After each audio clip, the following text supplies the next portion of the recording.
Hey everyone, welcome. Are you ready to dive deep, and I mean literally deep, into one of the coolest mysteries of the ocean? Today, we're going to find out exactly how fish breathe underwater. Come on, let's jump right in.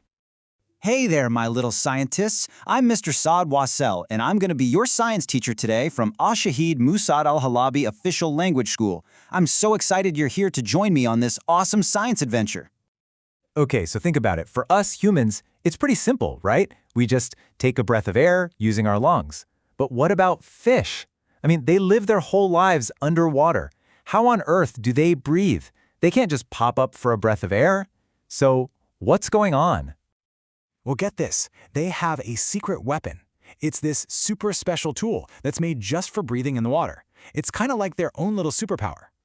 And that secret weapon is gills. In Arabic, we call them Al-Shaheid. Now, the best way to picture gills is to think of them like special underwater lungs.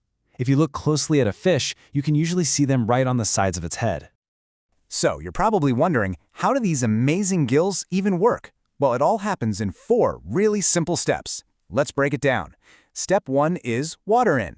The fish just opens its mouth and takes a big gulp of water, and that water is full of the oxygen it needs to breathe. Okay, on to step 2, overgills. Now, the fish doesn't actually swallow that water. Instead, the water flows right over those cool, feathery gills inside its head. And this is where the magic happens. Step 3, oxygen taken. Those gills are incredible. They act like tiny little magnets, pulling all the oxygen out of the water. Then, they send that oxygen right into the fish's blood, so it can travel all around its body. And last but not least, step 4 is water out. All that water that the gills are done with, it just flows out through little openings on the side of the fish's head. And just like that, it's ready for the next gulp. It's this perfect little cycle that lets them breathe underwater all day long. You know, this whole process is a perfect example of a really big word in science, adaptation. In Arabic, that's takif.